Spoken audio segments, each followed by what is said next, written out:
When you're lost in the darkness, look for the ClickerCast. You're joining us once again for another fantastic episode and breakdown of this week's episode of The Last of Us, episode 8 of 9, the penultimate episode of this fantastic HBO adaptation, of course, the wonderful masterpiece video game from Naughty Dog that is The Last of Us. With a runtime of approximately 50 minutes, episode title, When We Are in Need, kicks off this week, and we're here to break it all down with you, the wonderful community and of course audience full of Last of Us fans out there. You're joining myself, Chris, alongside my man of many pixels, returning once again my fellow clicker, Mr. Richie. Welcome back. Good evening, Chris. How are you faring this fair evening? Better than a guy called David. Oh, and James and a lot of other people. And even if you are fine, well, hopefully you've had a much more enjoyable meal than a couple of people in this show did tonight. Thank you, of course, to everyone delicious. Oh, yes. Thank you again to everyone who joins us live every single week. We go live with this very show, 8 p.m. GMT time. So shout out to all the wonderful folks in the chat. Sedna, Jin, Harvey, Don, and Edward joining us so far. And Hungry Moogle as well, dropping the fantastic super chat. We appreciate you all, and of course, your wonderful support too. We couldn't do this show without you, and we appreciate you stopping by and showing your generosity and support for the channel, just like our Helix heroes do every single week from as little as 99p. They support us as a member of our YouTube channel, and they get access to some of our shows, other content early, stickers and badges next to their name. You're all legends out there. Thank you very much, and you can drop some fireflies or clickers in the chat because you have access to that. So thank you very, very much. We're here, of course, for episode 8, Richie. The show's going fantastic so far. It just seemingly is getting better and better. And before we got into the thick of this week's show, I did kind of want to address one of the news stories this week. And that's an odd, rare occasion for television that the viewership of this show is going up week on week. And episode 8, this week's episode, of course, it airs Sundays over in the United States. We get it Monday morning, 2 a.m. In the morning over here with Sky Now TV. Viewership topped 8.1 million viewers, making it a drastic increase from the opening premiere. And this hasn't really happened before. It didn't even happen with House of Dragon or Game of Thrones, where it actually seems to be going up and up. And my guess would be the finale next week will set an inevitable record of most viewed episode to date. What is this? This is unprecedented. This is a video game adaptation. How do they count the viewers? Is it just live broadcast? They're very well. They don't really explain that, but I'm guessing it's that's what I mean. It's like, because I imagine if it's just live broadcast numbers, I can see like week on week as more and more as the show goes on, more and more people talking about it, more and more people catch up, and then go right. This week I'm going to watch it live. Yeah, but to be honest, I think live broadcast numbers are kind of just redundant because how many people actually sit down at the time it's scheduled to watch it on like through your cable TV? I mean, seemingly a lot of people in the United States still, because this is 1 million people. Premium TV. I know sometimes over here the BBC kind of tally their scores, live broadcast numbers, and then they now denote separately BBC iPlayer kind of on demand after the fact figures as well. So either way, we cannot doubt that how crazily good this all is, and it's a testament to the show's quality. And of course, we'll get into that this week as well, where it'll be exactly the same. And yes, I can increase Richie's quality. I mean, I can't really help with the quality. Before you do, I've just increased it on my end. All right, I'll increase you down from my end then. Yeah. Let us know. So people are still aware while we're still sorting the volumes out. Full spoilers is in effect. Undoubtedly. Yeah. 8 episodes in, we're into the thick of the video game as well now. So hopefully we're at a decent level where if you were here by episode 8, you're expecting spoilers, quite frankly. Yeah, and this episode, I bring it up because I just saw Fizz in the chat is asking, like, apparently he's behind. So if you don't want things spoiled for this, we're literally about to break down episode 8. Yes. If you don't want this episode spoiling for you, probably come back once you're caught up. It'll be left up as a VOD after the fact. Yeah, 100%. Does somebody say go away and come back and check it at a later time? Yes, Fizz. Definitely this is episode 8, so go away and check that out and come back at a later time because it will be here on demand. And of course, this show is available on podcast services as well. So just head out there, search for the ClickerCast, and you'll find us on the Last of Us podcasts. I'm sure we're up there with the official HBO one and all of the other fantastic people, content creators. Me and Richie, we're big Kind of Funny fans, and they got Troy Baker actually on the show this week for their breakdown. So we can't compete with that, but we can compete with fantastic analysis and breakdown because, quite frankly, Richie, I think we go more in depth depth than any of the other ones do. We literally break it down scene for scene. I mean, we can't get the sort of like insight that Kind of Funny had this week. Bear in mind, Troy Baker is both Joel and Buddy Boy. Buddy Boy, James. Yes, so this week, let's get into it then. Episode 8, of course, we're introduced to 2 new characters whom, if you've not played the video games, will be new to you all especially. David, portrayed by Scott Shepherd in this episode, and Buddy Boy James, portrayed by Troy Baker, of course. Troy Baker played Joel, voice actor Joel, mocap Joel in the video game, so he's very, very popular amongst the kind of industry. Also, half of every protagonist in video games you've played in the last 10-15 years. Absolutely. Booker. Usually him or Nolan North. It's one of the two usually. Yeah, Booker in Bioshock Infinite. You'll recognise him from the Fortnite trailers. He, of course, played Sam Drake in Uncharted 4 and Lost Legacy, and he did the Joker in Arkham Origins. So again, he's got a lot of range, this guy, and I followed him and Nolan North for quite some time, who originally played David. So the guy who voices Nathan Drake in Uncharted played David in the video game, and I didn't even tell it was him the first time I played through it. So crazy thing there. I was hoping to get a cameo from him at some point, but maybe we'll hold out for season 2. So Richie, episode 8, When We Are in Need, with approximate runtime, as I mentioned, of about 50 minutes. What are your first overall impressions of this penultimate episode? I was literally saying to you before we went live, this is my least favourite part of this show we do, because the show's been so consistently good. It's consistently excellent. That's just like my first impression. It's another fantastic episode, very well executed. I feel like I'm saying the same thing week on week. I don't really have anything bad to say about this show. It's been fantastic. All the changes they deviate from the game, always make sense and seem to make the story work better in this medium compared to in the game. So, yeah. One more week to go. Let's hope that they can land the last episode. Yeah, land that plane.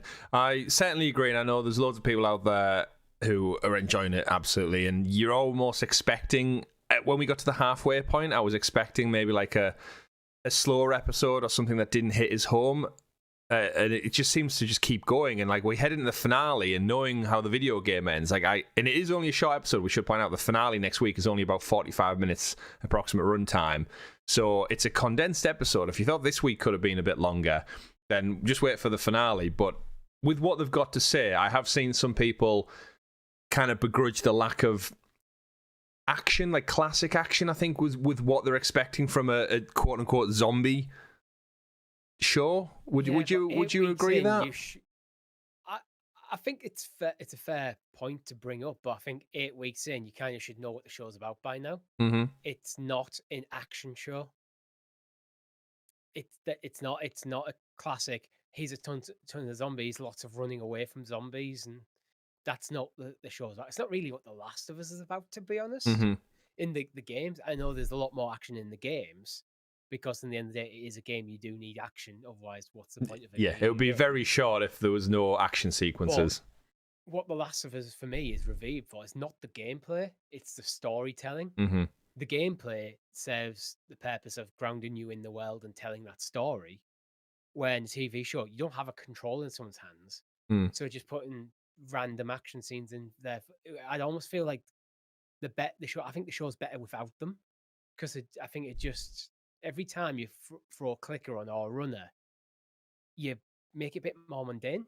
To be honest, yeah, this is what happened with The Walking Dead. Like by the end, by even like season 2, the zombies didn't really feel like much of a threat. They were just there. Yeah. So with The Last of Us, they just got rid of that. So when they went a different way, it's like when a clicker or a runner or bloater turns up, it's really threatening. We saw that in the last episode. There was one runner in the previous episode, and look how that turned out. It maintains that threat level from them. Yeah, there's something to be said about it. You don't want to add too much spice to the pot, otherwise you overdo it for everyone.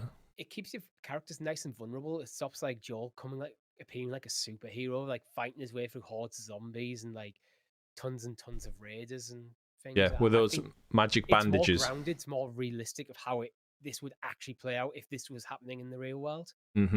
So, I think it's fair to say if you're looking for a classic zombie action series, this ain't it. But it was never going to be. Yeah, Nicola points out in the chat, says far more about human relationships than zombies, in my opinion. Love. Yeah, it's love and relationships and how humans, whether it's kind of the dark side of love. Well, yeah, they seem evil from a certain point of view, as they say. One thing I just want to add on the whole kind of lack of classic action and zombies and clickers. A big thing for me is you got to remember this show has a budget. It's a show that, as much as it's getting all the fame and glory and we know it as a masterpiece of a video game, there is no true and tied guarantee that if you adapt something to a different medium, it's going to garner the audience, it's going to garner the popularity and the mainstream prowess that this has got. It's only in hindsight you can look back and go, oh, why didn't they have more action? And it might just be that the show has limitations on a budget, and a lot of their budget went on, remember we said last week, the mall was just a one-story mall. They had to CGI the whole top half of the mall in just to make it aesthetically pleasing. We've got the bloaters and all the I think that prosthetic suit the guy wore in episode 5, I believe, that was worth like nearly $500,000 in prosthetics. And it's like those add up very quickly. Shooting on set, cast, building sets, paying actors. Pedro Pascal can't come cheap nowadays. And I just think it's not that they didn't maybe want to include more, it's just that they had limitations set in the real world where you can't just throw everything at it for action's sake. Apparently I'm still a bit quiet, but I actually think they probably didn't want to include more, because I think sometimes like action, it just becomes gratuitous. I like action, but for me it has to serve a purpose, it has to serve the plot. And if you're just throwing more action in there just for the sake of it, like, I think it would probably harm the pacing of a lot of these episodes and take you away from like the message of each episode. One of the things I've praised throughout the series is every episode kind of feels like different. Nothing feels formulaic. It's like, this is the bit of story we want to tell. What is the best way to tell this bit of story? Then they've just done that. Yeah. They're not just throwing things in there just for the sake of them being in there. Well, with games, because you're controlling it, they kind of have to go through these cycles of where, okay, here's a stealth section, here's an action section, here's a story B. You think of like, another Naughty Dog property in Uncharted, you have these different sections throughout the game where you have puzzle solving, you have traversal, you have like action scenes, maybe you have some like stealth sections, like that changes up. And then you have your big epic set pieces throughout the game that changes up constantly to keep you engaged, keep you going. You don't need that so much in a TV show because you've only got like an hour runtime. So you don't need to change things up so frequently within the course of that hour. Absolutely. And of course, we get to see things from other people's perspectives, which is, I think, where the human element of relationships and different approaches really plays into, because we get to see how their side of the coin is. And I guess that's where we should kick off and get into the thick of the show reality, is that we start this episode 8. If you want more action, and it's the same story, there you go. Of course, yeah, the games always exist. The games always exist. So we start off this week's episode 8, with a literal cold opening. We see winter scenes in Colorado, showing like horrible. It made me feel cold just seeing the opening with the waves crashing against the lakeside, the trees, the forests, and just snow everywhere. Now we're still in winter, and we've actually had a little bit of snow today in the UK, but not quite this level. It starts off, we hear a man, which will become David. We'll just get straight into that, and he reads a sermon from the Bible, Revelations 21, as we kind of pan across like a haggard group of clearly weary people who just don't look like they're in a great mood, quite frankly. They're praying as he reads from the Bible chapter. There's a young girl who starts crying, and we see David kind of stop his reading, and he mentions to the group, I've read this passage too many times, which I guess is insinuating that they've lost a lot of people recently, if this is kind of his go-to funeral speech as such. Yeah, absolutely, 100%. It's like, the show does a lot in the first half to make David feel very sympathetic. Like he's stepped up in a difficult situation. That's the first half of this episode with David, really. Yeah, it's setting him up for his reasons. Again, his side of the coin of why he is who he is in a way. Obviously, that doesn't play out too well. The little girl's crying, so he attempts to comfort the girl. He mentions something about God will wipe away all the tears from your eyes. He explains like this is what the passage is symbolizing. I know, yeah, exactly. There'll be no death after that, and the girl asks if they can bury him, which obviously it's her father that we learn later on has passed away. he does a very sly eye look over to some other people in the group, and this is where we're introduced to Troy Baker's character for the first time, which was one of my initial moment. Was like, "Way, there he is!" So he gets to make his introduction right at the very beginning of this episode. He's not kind of held off for just the final 5 minutes. Or he's a silent character. He does have a prominent role in this episode, which I think you don't play Joel in 2 full AAA masterpiece video games and then just get a brief cameo. So I'm glad they did him justice in this one. Yeah, I mean, they could have given him a brief cameo, but they did expand his character quite a lot. Probably more than they expanded his character way more than they did David's, to be honest. But by doing so, it also built up David's character, so I think it was done very well. It really was, yeah. And in the video game, for those who haven't played it, James, aka Buddy Boy, literally goes and gets some medicine and dies. That's all he's really there for. He doesn't do much, but yeah, I think you're right, Richie. It just adds a different dynamic. Buddy Boy. Yeah, that was his name. Yeah, he just didn't. He wasn't even a named character in the game, so they've expanded him to a point where he deserves his own name. Indeed. Congratulations, Troy Baker. But yeah, he attempts to, as I said, comfort the young girl as she's crying. And when she has to bury her dad, he gives the excuse. He does a sly glance over to James and says, "The ground is too cold. We'll bury your father in the spring." Which, as a normal audience member, okay, fair enough. We can make assumptions. As 2 people who've played the video games and we know what David's kind of background and this group's background is to some degree, immediately this is setting the breadcrumbs for a kind of, not a plot twist, but a plot evolution later in the show, which if you're a casual audience member who's not played the games, you might just overlook these things. Like, yeah, it's the dead of winter. Of course we're not going to waste time digging a hole. The look. Mm-hmm. But is the look just, well, is it just literally like, no, it's not doable? Like, yeah, it's like, sorry, is James just the something? Yeah. Is James just the guy who usually digs the graves, and he's like, I can't do it right now. It's too cold. I think this of all the episodes is the one where you have, after playing the games, a lot more insider knowledge. So I can imagine it being a very different experience. Yeah, I kind of wanted to experience it without my prior knowledge, which is impossible. Yeah. Without taking a serious bump to the head. But it does make... I would love to have watched it with someone who hadn't played the games. See how the second half of the episode plays out. Yeah. We both knew what was going to happen. It's more about, for us, like, how it's going to happen. Absolutely. Hungry Moogle in the chat says, "I watch it with my brother, and just after the exchange looks, he said, they eat people, don't they?"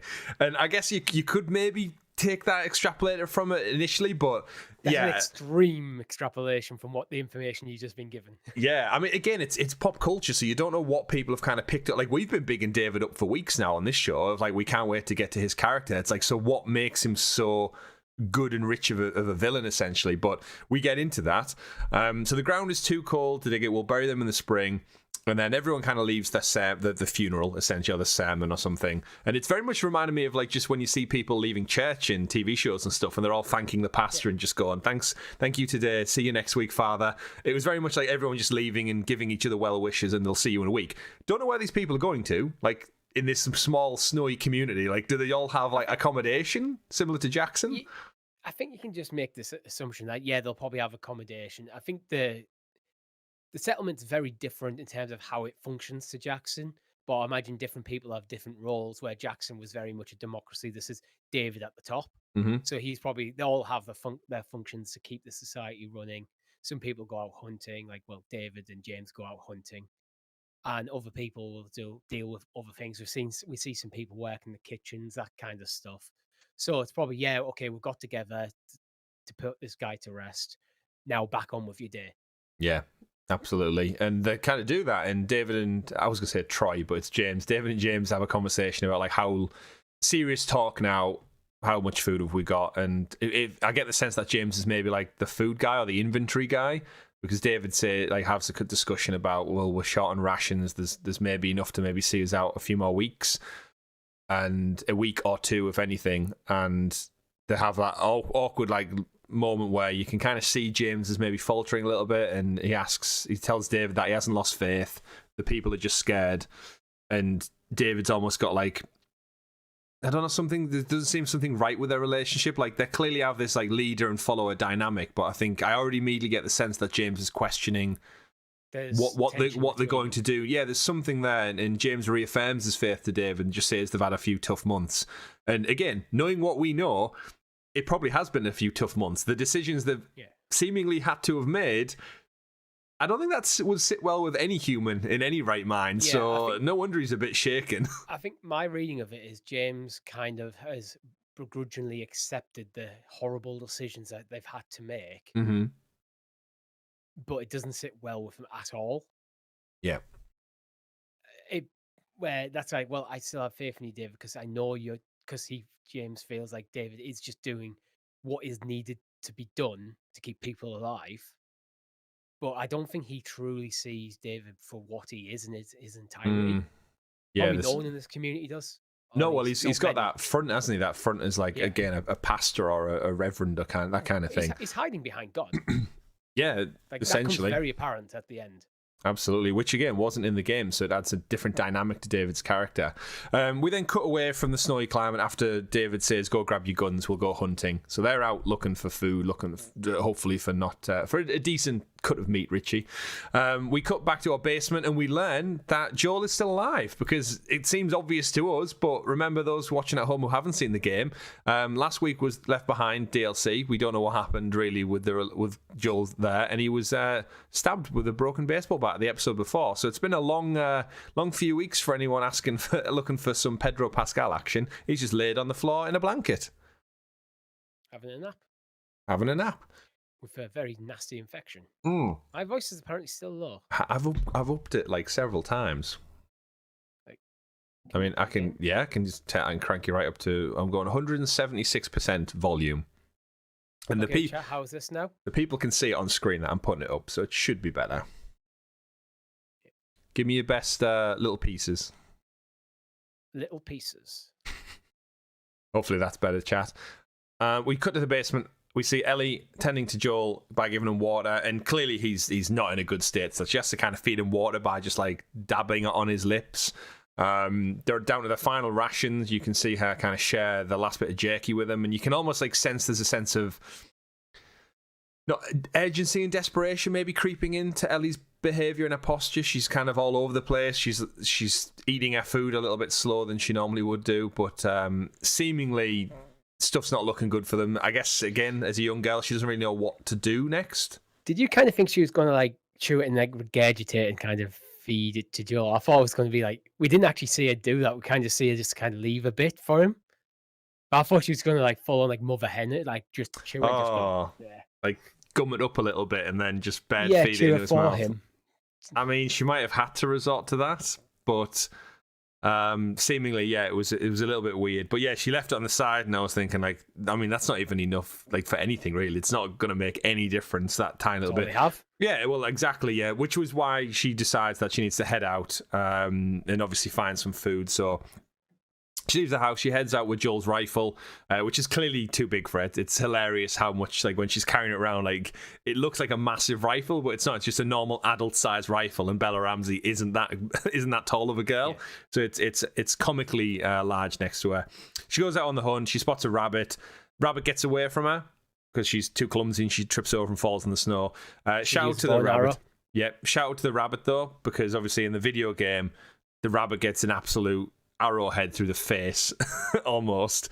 That's how they basically open up when you find out Joel's been injured, and the game starts off in winter. We see snow, we see a rabbit, and then it gets arrowed, and that's kind of when we realize that we're playing as Ellie instead of Joel. So that was like revolutionary back in the day of like, oh wow, we're not playing as Joel anymore. Is he dead? So that was our kind of like episode cliffhanger of, we don't know where Joel is, we just know Ellie's now out on her own in the middle of winter. Yeah.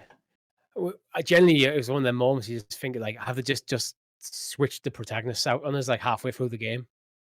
Yeah, you never know. You never know with that kind of stuff. So even though the rabbit gets away, she just stumbled across a deer, and it's nice we get to kind of see her put into practice some of the techniques Joel taught her with the rifle. She takes her glove off, she lays it down on something solid, she takes a breath in when she squeezes the trigger, and hey, it works. She gets a pot shot off at the deer, and it kind of stumbles not and clean kill though. Goes back to the fact that she's not actually very good with the rifle. Mm-hmm. Yeah, but she definitely gets some kind of body shot in, which we find out shortly does the damage eventually.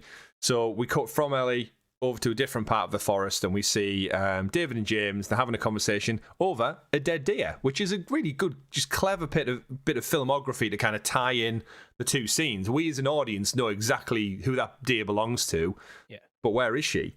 So they have a chat. I did have a little chuckle at this point with Troy Baker's character when he says, can we just take it? I think he says, like, of course you can bloody take it. Like, you're out in the middle of the wilderness, post-apocalyptic. Like, it's not like there's any rules that you've already broken to keep that deer. It's more, like, to be honest, I'm surprised they're just, in this situation, the way this is, you see a deer, a fresh killed deer, lying there, clearly being shot. Would you kind of walk up to it so openly like that? I'd be very suspicious. Yeah. In fact, you probably had the gunshot. Yeah, well, the deer, we don't know how far the deer ran away or limped away. If I was David in this situation, James is going to go check out the deer. I'm staying in the tree line, watching his back, basically. Yeah, there's a couple of things we could poke holes in. Yeah. If we got to, but either way, they're over the deer. They have a conversation around should we take it or not, and then Ellie gets the jump on them. She surprises them both, holds them at gunpoint. I love how the fact that she used a deepened voice for this one. Like, she put on almost her best Batman voice of oh, step away, turn around, drop the rifles. Which again, any kind of adult would see through that immediately that it's just a child putting on a voice trying to be intimidating. And obviously, just a child, so yeah, exactly. She's trying to be intimidating, and it doesn't do anything because, of course, David doesn't even flinch. He just immediately goes into almost pastor mode of talking her down, speaking her calmly, tries to relate to her, tells him his name. I'm David. This is James. We're from a large group, and it's basically he's not fazed at all that he's being held at gunpoint. Ellie starts this again. She tries to almost mirror his answers. So he says that they're from a large group with women and children, they're very hungry, and she's kind of immediately without pause says, I'm from a large group as well, also hungry. And it's almost this is where the chess battle begins, isn't it? The battle of the minds and the wits between David and Ellie, and we learn later on there's a lot kind of David sees in her in some weird way, but he's happy from this exchange. David, he knows what he is. And he's very much more experienced at this kind of mental chess battle than Ellie is at this point. Yeah, he's used to talking to people and having those quick conversations. But David, seems quite happy to barter for the deer. He doesn't push it. He doesn't try and claim the whole thing. He very logically explains that she couldn't carry it all back by herself anyway. So he does a lot of clever, again, mind chess moves to just reiterate. You almost see it in Bella Ramsey's eyes, is when he says you can't carry it all back by yourself. There's almost that drop in her eyelids where she's realizes oh shit, yeah, even if I do get away with the deer, what am I going to do? Drag it back through X amount of miles worth of forest? It's not feasible. It's that moment where she's realized she's lost the advantage. Mm-hmm. She might be pointing a gun at them, but she can't move that deer on their own. If she tries to move it, they're suddenly tracking her. Yeah. So what? And I think this is where Ellie makes her first false move, is when David offers to barter for half the deer or some of the deer, and Ellie backs out medicine almost too quickly, and it's almost like showing your card in poker wait a little bit too soon. Where this is kind of, I think, the first penny drop moment for David, where he realizes that she needs medicine for a very good reason, because she's clearly passionate about needing the medicine. And as an audience, we're kind of don't give it away, don't give it away. And we now know that almost David's got an inclination as to what, more about her backstory. Wouldn't food be more important? But no, evidently she seems driven by medicine for some reason. And he tells James to go get it. And I love the expression on Troy Baker's face here when he's go get some penicillin, go see Steve or whoever back and get me 2 syringes. And he has to explain to him that it's not code. So it's it's not code. It's this isn't a secret sneak up on her from behind. It's one of them. It could be codes. It could be do what she asks for. Could be walk 2 minutes off into the bush, circle back around, and get the drop on her. Yeah. I mean, even though he says it's not code, you kind of would feel you're not going to leave your leader, essentially, to the whim of a gunpoint. But seemingly, James does what he's told, as, again, the sheep follow the shepherd, as he says later on. He heads off to get some penicillin, and shepherd. And then in this moment, Ellie's obviously starting to... this is where like the big rifle irony comes in, where she's holding them at gunpoint, but you can see her almost like struggling to keep the stock up, and she's like fiddling a little bit, and she's not going to sit there for the next however many hours, because David explains their camp's quite a while away. Do you mind if we go inside? I've got some matches. We could light a fire, essentially. Not actually acting that. That's not Bella Ramsey acting. That's just Bella Ramsey struggling with a massive fucking rifle. Yeah, again, if you guys listen to, we definitely recommend you listen to the official podcast, which is hosted by Troy Baker, James, Buddy Boy, and the director and showrunner Craig Mazin and Neil Druckmann, of course. Every week we say it's on there. They give some really good insight, and in this whole scene, yeah, they gave Bella Ramsey a real rifle, just obviously a not loaded rifle, but a real rifle. So all the weight and heft that comes with it. As she was shooting these scenes and as they were going through them, you can almost see like her upper body strength by the end of the shoot. Apparently, was just she was absolutely shattered, bless her. So David asked them to move into somewhere warmer whilst they wait, and she tells them to bring the deer, which again, very, very much mirroring what happens in the game. This is kind of my first bit where I thought we were going to get a 1-for-1 video game moment with some infected. And they chose not to. And I did want to definitely address that, because this is a very critical moment, I thought, in the game for Ella and David's relationship. So, spoilers for the game, again, folks out there watching and listening along. But in the video game, they drag in, they have the fire going, the deer's there, and then they get attacked by a bunch of clickers and a bunch of runners, which in turn means that they have to brace the room, they hide themselves, they lock themselves in, essentially, have a bit of a shootout. It's very much a video game sequence. However, David pulls a gun out at this moment, and Ellie realizes that he had another weapon on him the whole time, that she thought she was basically in charge with the rifle. They flee, you have a big shootout, there's a blow there, lots of bullets, lots of ammunition, lots of crafting. Quite a tough moment in the video game, actually, Richie, especially if you play on a higher up difficulty. Well, bear in mind, you went from being Joel, you spent like most of the game collecting weapons and items, upgrading everything, and now you struck back to Ellie with very basic stuff. Yeah, like rifle with minimal ammo and a few arrows to boot. But with this moment, I think it really cements their relationship, because David didn't pull the pistol on her immediately, and if anything, they both saved each other's lives in this moment. So even though we know David's a bad guy, we know Ellie's history, but there is something together where looking out for each other as two humans against the infected. It builds the trust. It does, yeah, it really does, because it's that thing where, as much as like you might not be on the same side, you've got that common enemy in clickers and the infected, and they don't care who you are. They're going to rip you apart regardless. So it makes sense to team up in this moment. And I think that not being in the show, it kind of, for me, it was like, that could have been such a good moment. But I do understand why they might have took it a different direction. They just went the direction that changed it. It was just Ellie never trusts David. Yeah. Which I think if you're going to take that section out, that is the way to do it. Like, you know what? She doesn't need to trust this guy. She has no reason to trust this guy. She's just trying to... It became more of a chess match, I think, in the show, rather than just, okay, mutual trust, then Ellie gets betrayed. Yeah. And I guess it does allow the more time spent by the campfire. It gives David a good option to turn into an even creepier person with a weird backstory where, again, he tries to pry into Ellie's history, asks her for her name again. He offers a sanctuary very, very quickly. He keeps saying, like, I can protect you. It's very, like, there's reasons you shouldn't be out here on your own. I think Ellie tries to call his bluff multiple times of saying, like, you shouldn't be out here on your own. Like, you're the one being held at gunpoint, arsehole. And, like, typical Ellie fashion. And he's always got an answer, though. He always has an answer. He's doing the preacher thing at first, where it's like, oh, everything's for a reason. Like, well, maybe we met for a reason. Maybe you should come back with me. We can help each other out. All that kind of stuff.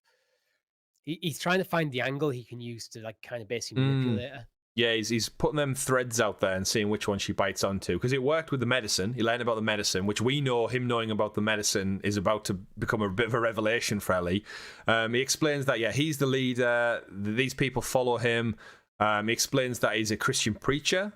He was previously a teacher. And Ellie tries to call him out a little bit on him finding God in an apocalypse. And he said it was actually after that kind of triggered it. And it's again, it's interesting because you would presume... I think she says you still believe in God after everything that happened, and he reiterates that no, actually, I found God afterwards, which is that's just not how you'd expect it to play out. Well, if you've got nothing else to turn to, I can see why some people would turn to religion for comfort. How many people just not going from basically That's being true. That's non-religious to religious when they've went through like very traumatic things to find comfort in the religion. That is true. That So is a it's a very very fair point. believable like situation if he's maybe like probably agnostic beforehand Mm-hmm.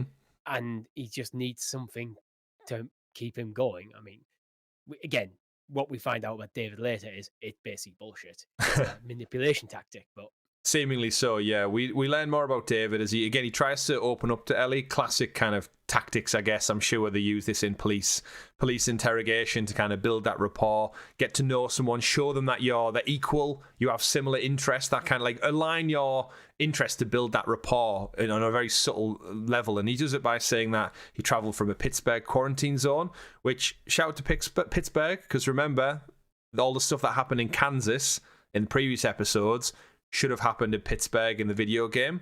So I think that was like the little throwaway Easter egg to say like, oh, David's from the group in Pittsburgh, potentially.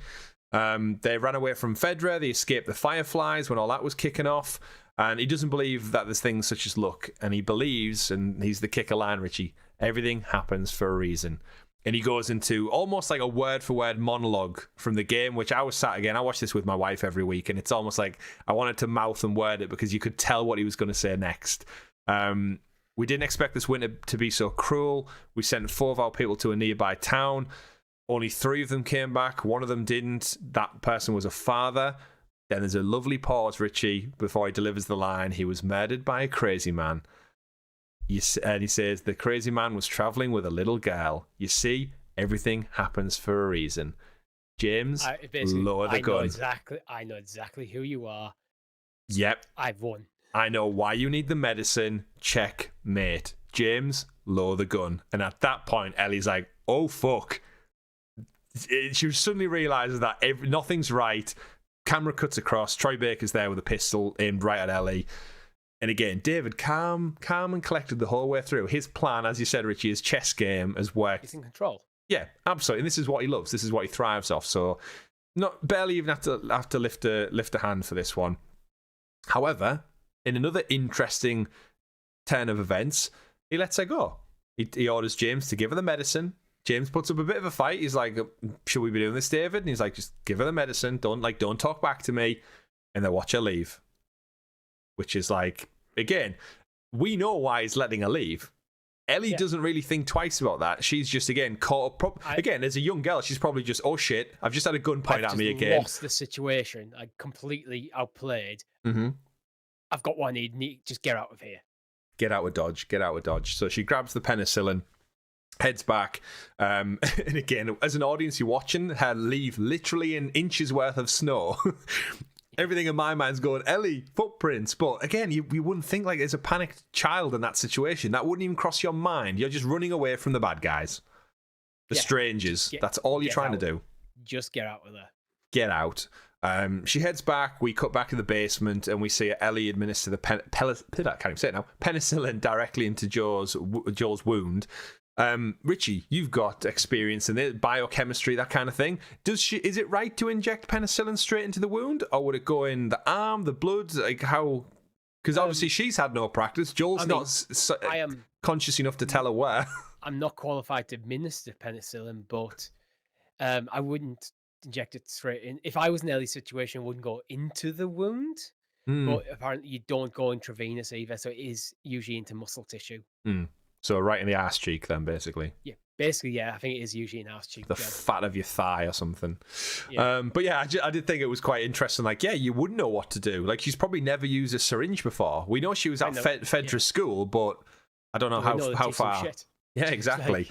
She could have just like squared it on and rubbed it in, for all we know. So at least she does administer it into his body to some degree. It did make me think. Pause for thought though. When I was doing the show notes and I was typing all these details up. Ellie obviously just quickly fooled by David. Ellie knows that Joel is the crazy man and Ellie's with him, her father, whoever this guy is. Ellie's very trusting that what James gave her was penicillin. She just straight up injects that shit into Joel. That could have just been poison. I think she probably just rolled the dice on it. What's she got to lose? She kills him with hydrochloric acid. Joel's probably going to die anyway, so True. she might have read the bottle. Like, could be anything in there. Yeah, it could be. But it did make me think, like, oh, she's just ran away from these people. And I had the same thought myself. As like, but I don't know. I think I just kind of assumed she just rolled. Yeah. What's to lose? If I do nothing, Joel dies. If I do something and they've tampered with it, Joel dies. It's just plot points, of course. Hungry Moogle, in the chat says, the labels look legit. So you're not going to know. You're not really going to know. But it makes sense. She's obviously desperate to save Joel. So in that moment, we probably all do the same thing. She settles down for some rest alongside Joel in a very touching moment where she kind of rests. She snuggles her shoulder, kind of head into him, and puts her arm over him. Kind of listen to his breathing. I'd imagine he's probably been breathing very harshly in these cold winter nights on a basement floor. We cut then, Richie, to Todd's Ranch. Shout out to Todd's Ranch, the best steakhouse in all of Silver Lake City, or whatever they say it's called. I recommend the salad. Yes, I would be very choice getting meat in Todd's Ranch.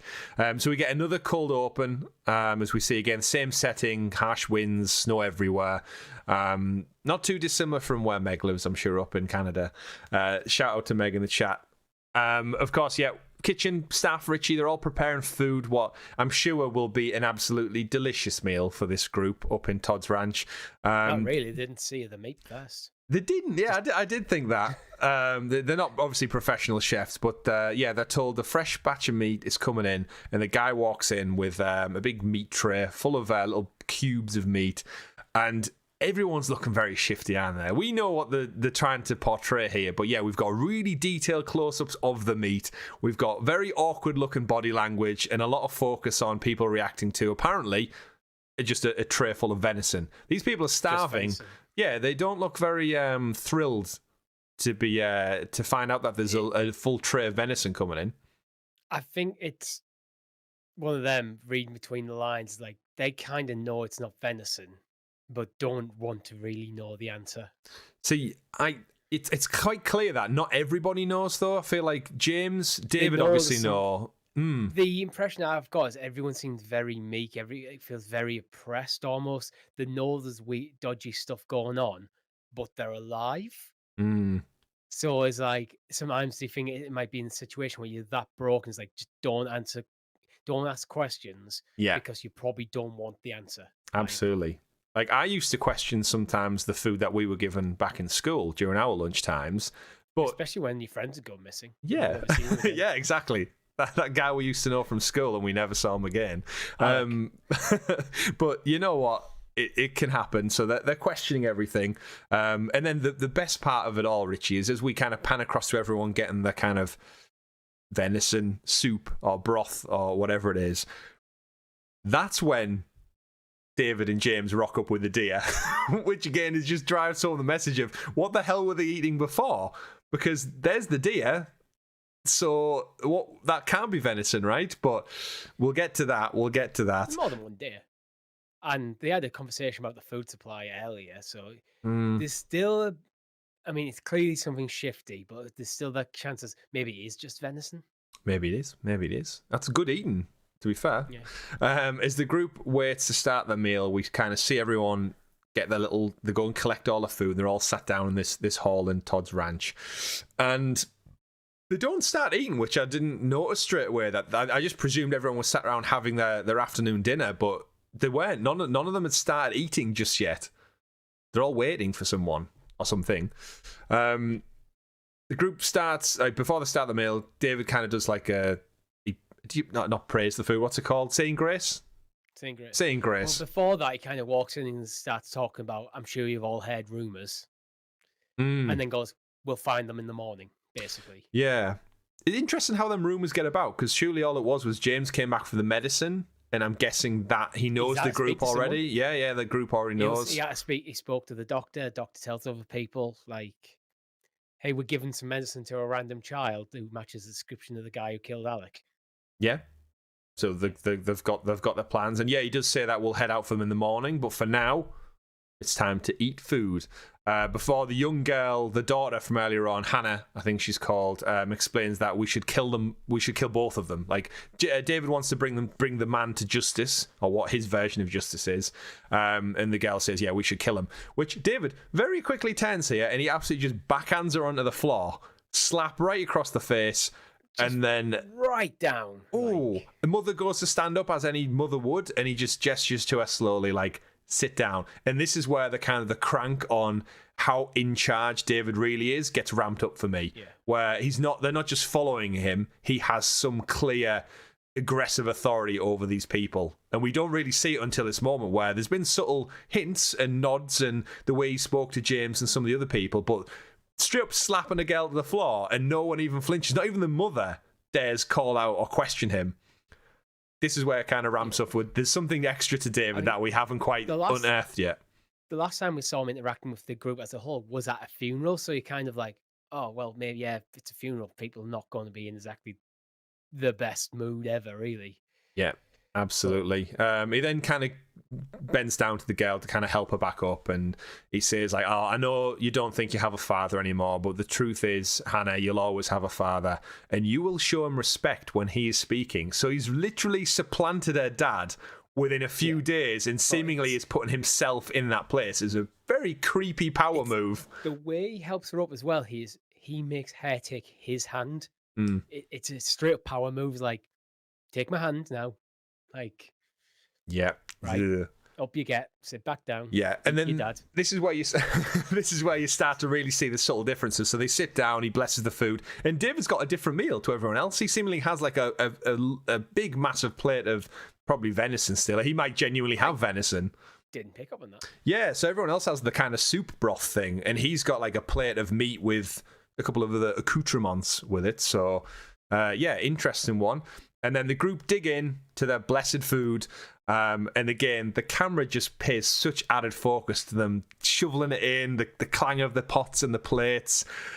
And you kind of start to notice that James Troy Baker's character, he seems a bit reluctant to start putting the meat in his mouth. He looks across the table, he sees Hannah start her meal, cuts to David, he's watching Hannah tuck into her meal. And I guess a lot of people actually initially go, like, it's like you get plate of food when you're a kid, your parents make you something for dinner, and you look at it and go, I really don't like this. All right, psych myself up, I've got to eat it. Otherwise, I'm going to get in trouble.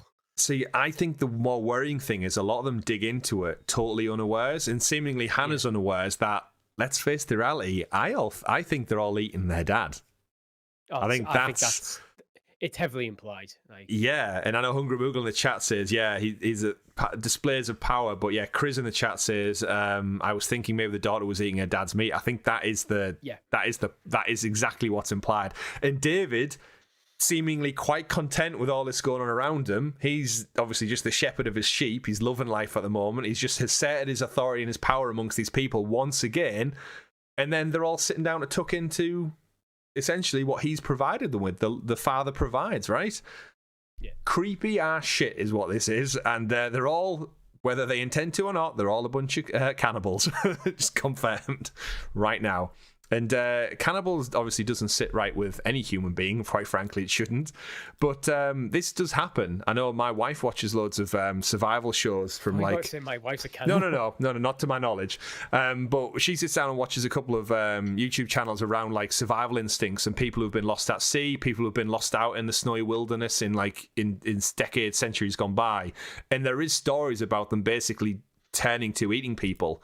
There's some really good famous ones you should definitely spend some time researching, looking up into, where there's like people stranded at sea and they basically vote on who to eat first. And obviously once the animals are gone and the rations are gone, it ends up like, who do we pick? Eeny, meeny, miny, mo. Just basically pick one and eat one. It's usually the captain who's the last one. The captain of the ship somehow gets to still dictate in that scenario who gets to eat who first. In that sort of situation, right, you almost be like, go, right, who's the most important people for actually sailing this thing? You guys are exempt for now. Sorry, guy who just scrubs the deck.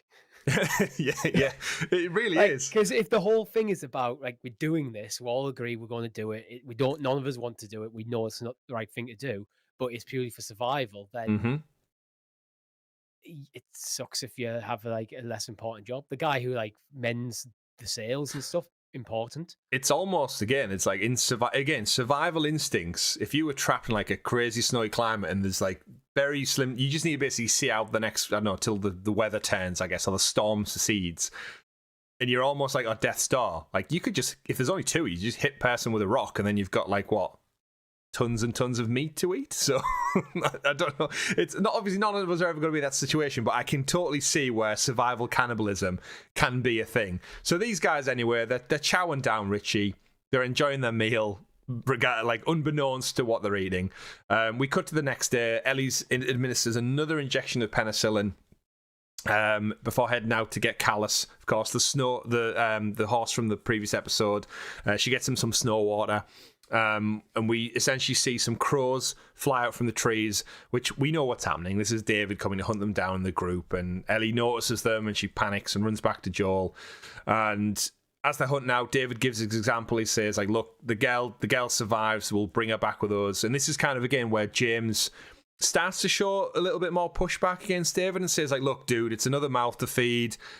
What are we doing here? Like, maybe it's just God already eating people. Yeah, like, come on. Like, do we really need another person? And this is, I think, where James starts to really see that David has some kind of ulterior motive for Ellie. It's not just about saving a little girl. And he says, like, maybe it's just God's will that she dies out here in the cold wilderness and such. And David gives, like, he still believes David the preacher exists. Yeah. And David gives him this very kind of, like, pissed off, like, don't speak back to me, don't talk over me kind of look of, like, again, without really having to do anything, you just have to pause and stare him in the eyes, and you can almost see James thinks, like, okay, yeah, I won't push this any further. So we're bringing Ellie back alive, apparently, as we're on the hunt. Ellie's trying to wake Joel frantically in the basement. She gives him a knife, and obviously Pedro Pascal is still just blazed out of his mind. He's still got no energy. He can't really talk still. His eyelids barely open. But she gives him the knife and says, look, they're coming for us. I'm going to try and lead them away. She heads out on the horse to try and divert the hunters. She shouts at them, hey, motherfuckers. Starts pinging some shots off at them. And this is where, of course, they made him do it, Richie. Troy Baker shoots Callus and kills the horse. The horse dies in the video game as well. It's a sad moment. Last of Us. Damn it, he shoots it. And I think this goes back to when Troy Baker played Joel in the game. He never quite understood the name Callus. He says to Ellie, he's like, why'd you call the horse Callus anyway?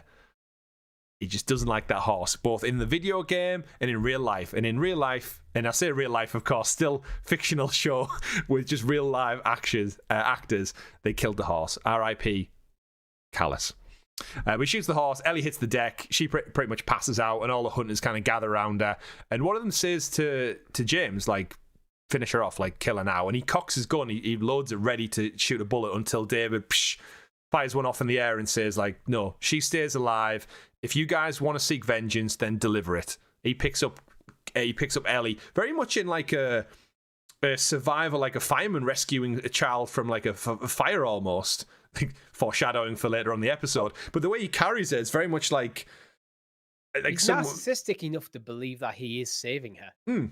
Like, these are the hands that will carry you to survival almost. As he walks away again, doesn't ask for help, doesn't ask anyone else to carry her. He takes it upon himself to pick her up under his arms and shepherd her off to safety. Essentially, he's got this warped view of himself. Of like, he's such a narcissist. It's like, if you accept me, I will save you. I think that's the situation I will get into in the next scene, where it's like, with what he ends up offering Ellie, it's like, if you just accept me, we can be partners, and I'll save you. I think this is kind of like him playing out. It's like, well, I'm going to save you. This is me saving you from the bad guys. I'm not the bad guy here. They're the ones who wanted to kill you. Absolutely. And yeah, Chris in the chat says The Last of Horse. Yeah, it almost is. Not until next season. So we know the guys have gone out, they spread out door to door, and Joel is almost discovered. We get a kind of atypical searching for someone. She hides him behind the chest of drawers almost. Joel hears him coming. You see him head down the stairs, the hunter, to find Joel. I even called this to the wife. I was like, you think he's lying in the bed, but you know when he gets down the bottom of the stairs, there's going to be an empty bed. And that kind of played out exactly the same way. It's like, yeah, where is he? He's in here somewhere, but we don't know. And brutally, Richie, Joel with his rekindled energy, the penicillin's kicked in. He jumps out and he puts this knife he puts this knife right in between the guys, whatever the things are that hold up behind your neck, the muscles there. Vertebrae. He gets it right in between there, doesn't he? Oh, drops this guy to the floor, bleeds out. Very weak. He has one chance. If this ends up in a fight, he loses. Oh, no doubt. So he uses his... either he gets the kill in the first attack, or he's done. That's it. Yeah. Guy's dead. But yeah, you get a very brutal kind of death sequence where they both almost like drop with no energy on the floor next to each other, and you can just see the blood start to pour out of there. The guy's it's a weird dead. kind of smile on his face as well. Yeah, like psychotic almost. Yeah.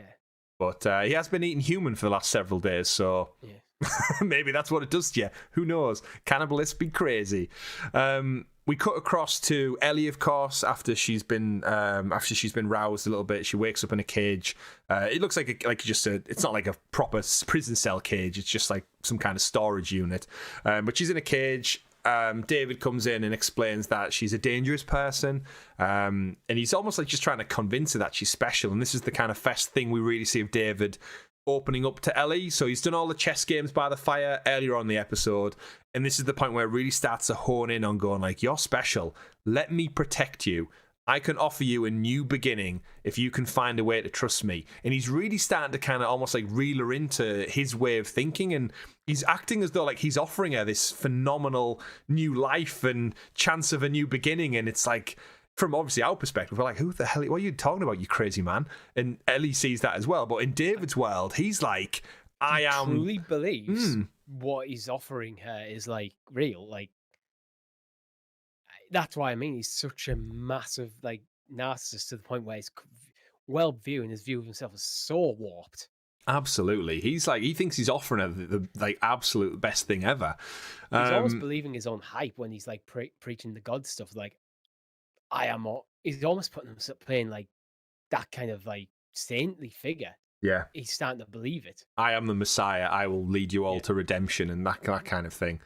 So we cut away. David leaves. We don't really see much of this interaction initially. We cut back to the town where I put a little joke in here, Richie, because we're both big Kind of Funny fans. Yeah. And I need to get this in here because the guy who's like kind of scouting through the back gardens and such, the backyards, it literally is the spitting pop of Nick Scarpino from Kind of Funny, if you're familiar with their content or their YouTube channel out there. And I honestly like laughed out loud when I saw it because it's like, it's so true. It's so true. Either way, one of the hunters goes in. He's baited in by a trap. He finds one of his colleagues, I guess, on the floor, unconscious. He goes over to see him and he gets socked in the front of the head with the butt of a rifle. And then we get the scene, Richie. We get the scene from the video game where we know Joel can be violent, brutal, in all the same ways that evidently David can be, by the cannibalism part. A few weeks ago, things come up 3 times. Yeah. We've been shown the map. We've been told about the map trick. We've been shown it before. Now it plays out. Now it's here, he brutally tortures a guy in a chair, beating him. He stabs the knee straight into the thick of the thigh, which is horrible, and then he's got it just behind the kneecap. Yeah, just where you don't want a sharp serrated blade to be, right behind your kneecap. Joel, so he's caught 2 of these guys. He's got one tied up against the wall next to a radiator. He's got one in the chair, bloody, beaten to a pulp, knee in his knife right behind the kneecap, and he literally says like, I'll pop your fucking kneecap off. Point to where we are on the map now. Point to where this place is. It better match up with your friends. And this is the tried old tested technique from the game where he's like, tell me the truth. He basically turns his knife into a marker. Like, yeah. Here you go. Even your own blood. Jams it in his throat, mark it on the map, and if what you tell me doesn't line up with your friends, we're going to have more problems. And obviously, when you've already been tortured to that degree, the guy gives it up, he marks it down, he explains that they're at a resort, Silver Lake Lodge, something like that. Not that it matters, it's not a real town. He marks it on the map. The guy on the floor, he then kills the guy, so Joel just straight up stabs him through the chest with the knife. No second outings for this guy. Goes over, the guy on the radiator, tied to the radiator on the floor, panics, is like, oh, fuck you, guy. He told you what you wanted. I ain't telling you shit. And then again, that final line Joel gets to say where he's like, that's okay. I believed him. Whack. Hits him with the pipe. 2 down. Yeah. More to go. Damn. It's that kind of thing is like, they set this thing up where it's like, throughout the show, it's like, hey, one guy, you show his map. Ask the second guy, if it matches up, you're good. I trust you. It's like, nah, I'm just going to choose to trust the first guy. You're both dead. Yeah, I mean, why would he lie at that point? Because he knows... This is like the darkest we've seen Joel. Yeah, and we kind of see in the second game as well where Joel may have got this idea from of using this technique, but it's evidently a tried and tested method. He now knows where Ellie is, he knows where he's at, so he's got a sense of location. We cut back to the cell. Ellie's in there, she's looking for a way out, and then all of our kind of thought processes kind of come to fruition now, Richie, where we've sensed about cannibalism, we've hinted at it with the zoom-ins on the food, and they're talking about the venison and the subtle eye movements, but Ellie notices on the floor a human ear. As David walks in with her meal. As David walks in with her meal for the evening, which... yeah, it's not really going to go down well, both figuratively. It's one of those situations where David just looks at it and he kind of almost sighs like, I told them so many times to clean up their fucking ears. Yeah, stop. Maybe he was using it to listen in.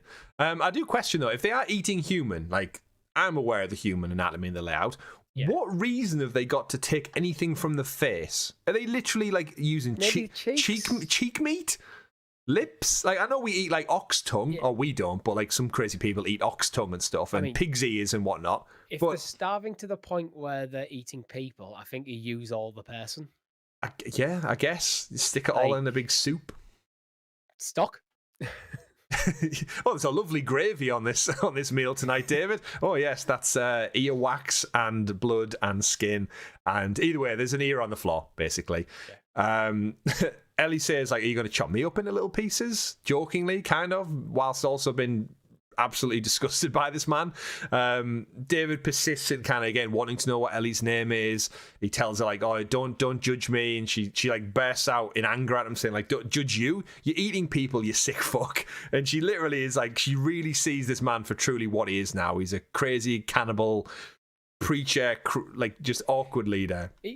She sees him as worse than she thought he was. Like, let's be fair. Like, she thought he was a shifty fucker. Probably just same as some of the other violent people she's seen. And the fact that, like, she's seen, like an ear on the floor, this is clearly, like, behind a kitchen, like, there's a butcher's block, is like, oh, this is a lot worse. Yeah, this is worse than I was ever expecting. David explains that, again, he tries to reason with her. He keeps calm throughout all. It says, like, look, it was a last resort. These people rely on me. It's been a harsh winter. And again, we've discussed it in the show earlier about survival cannibalism. Like, I'm sure there is a world, a crazy world, a post-apocalyptic world, where he is just doing, like, what they can to survive. We seemingly don't think they're killing people to eat them, but they just happen to stumble across dead people who they then eat. Yeah, like, or if someone in the community happens to have a serious injury. I guess. Do you think they're voting behind the scenes to who to kill off? Like, if it gets that desperate. I think that's probably where it's going to go. It's hard to say at this point how far it's went. Yeah, we don't know enough. The one thing that I keep remembering, though, is in a short period of time, Ellie came across 2 viable sources of meat in both a rabbit and a deer. There's food out there. But so you're saying they've got a taste for it now? Well, no, I'm thinking maybe they've turned to this earlier than they necessarily needed to. Right. So you don't think this is the same situation where I keep going back to McDonald's and getting 20 chicken nuggets? It's not like, oh, you know what? I really like what we had for food last Thursday. Can we have that again, please? Nom, nom, nom, nom, nom. Food is definitely a problem. Yeah. And I think David's made a decision probably sooner than he needs. It's not like there's no stocks. We literally hear James say we've got food for a couple of weeks left. Yeah. At the start of the episode, it's like David's made a decision earlier than he needs to. Let's not, rather than probably when he's got bodies like Alex turn up, like, let's not waste this. Yeah. Yeah. We've also got to think about the scenario they're in. I was kind of thinking when I was watching the episode, like, why don't they just leave? And in the official podcast, the director explains that, I mean, just somewhere warmer. Like, you've got the entire United States. You could go live in freaking California, but no, they've picked Colorado for some reason. But as he explains, like, they've just fleed hunters and raiders time and time again. And moved from one place to the next, kept getting chased out, and this is where they ended up, and then it seemed safe. Yeah, and the director mentions that when you arrive in Colorado by a lovely lakeside resort in the springtime, There's no snow. It looks quite nice. It's quite remote, so you probably are quite safe from all these raiders. And then, as with our weather, you can have a random, really harsh winter, and seemingly that's what struck them here, where they've been caught by surprise. They've ended up eating people. They don't know how to hunt necessarily because they might not be that way inclined, and they're resorting to crazy, crazy tactics. But Richie, we're still in the cell with Ellie and David. He's still trying to explain to her that he's a really good person. He's a shepherd and he's got all the sheep, and he still explains to Ellie actually how they're a lot alike. He tries to really, really relate to Ellie. He calls her smart. He compliments her loyalty to Joel. But at the same time, he understands that she's got a violent heart. And I guess as an audience, we've witnessed that ourselves. On this very show, we've time and time again said Ellie is clearly drawn to violence. When she sees it in Joel, she's seen it in other people. We've seen it in some of her actions. And David immediately sees this for what it is. He's like, look, you like violence, like I do as well. And he really opens up and says, I've struggled with it a lot in my life. And I feel like he's found a calmness in what he does now, but for all the wrong reasons. I got the impression that maybe for most of his life, he's hide this violence in him. It's in there. He might have been a teacher. Mm-hmm. He might have actually been a teacher when he was just before the world went to shit. Mm-hmm. And then it's only in the apocalypse that he's been, for the first time, he's ever been able to be true to himself. But it's hard to know. But he sees Ellie for what she is. Like, yeah, you're smart, loyal, but you are also violent. You are capable of extreme violence. Like, yeah, and we get to see the moment where kind of David lays out his truth, which is when the world ended and Ellie calls him out and says, like, oh, what? That's when you found God? You've told me this before. And he reiterates, he's like, no, it wasn't God. It was the cordyceps. And he actually goes down a route that I didn't expect him to go down, which was explaining that the cordyceps, the fungus, it's not too dissimilar to us. It protects itself. It fights for its survival. It spreads where it needs to basically survive. And that they're all not that different. And he's a shepherd surrounded by sheep, and that's what he wants. He wants everyone to survive, but he doesn't want someone who follows him. He wants an equal. And this is kind of where another layer of David's creepy, egotistical, let's go there, pedophilic persona comes into it a little bit, where you realize like he's not just wants Ellie because she's a survivor. He doesn't just want Ellie because she's violent and she's loyal and she's smart. He wants Ellie because he's some creepy bastard who's got a really, really vested interest in her for reasons that no one should ever have interest in. From the moment he saw her, basically, as well. Yeah, so we kind of start to see this now when he kind of... It wonder, like, Hannah at the beginning. It does. Has she been a victim already? Yeah, quite potentially. The mother was giving him some pretty dodgy looks. Mm-hmm. Yeah. So we see Ellie, again, he tries to like barter with Ellie more, and he says like, look, I can stop them looking for Joel if you want me to. And he really starts to kind of push his agenda on Ellie, and he starts using lines of like, oh, think of what we could do together. Imagine the life we could give them all. He's like, he gets softer and he comes closer to the bars and he puts his hand on there, and you're like, I mean, from my perspective, I'm like, you creepy fucker. Yeah. Ellie, I think this is where Ellie, she kind of gets the penny drop moment where she's like, oh, I know what he's after now. She kind of sees through him a little bit. He's kind of revealed his cards to her, and she's like, I'm going to go along with this to get what she wants, which is, in her mind, she's already trying to calculate her escape route, which is, if I can get him closer, she's playing chess again. Yeah, I can see his keys. I can like get him in a sense of insecurity where he's not paying attention. He's not switched on. She plays into his game. She comes over. She kind of goes, oh, I get what you're saying. She puts her hand on him, and then she promptly snaps his finger, which is like, yes, go girl, crunch. It's like he's got a hand there. He puts a hand. She puts a hand on the bars next to him. She puts it on top and scores. Crunch. Yeah.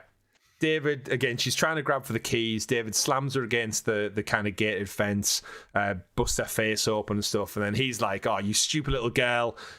Now, what am I going to go tell the people now? Because, like, she's broke his finger. And it's when she finally gives in, Richie, and she gives him his name. She says, Ellie. He's like, what? Tell them Ellie is the girl that broke your fucking finger. Well, it's one of the most Ellie-isms ever, isn't it? It is. And it's like word for word what happens in the game. And it's such a cool moment where she's like, everyone, the audience, Ellie are like, yeah, fuck you, dude. Like, I'm not playing your stupid games. and I just broke your finger. So there's my name. Go tell everyone Ellie's the person who just did you dirty.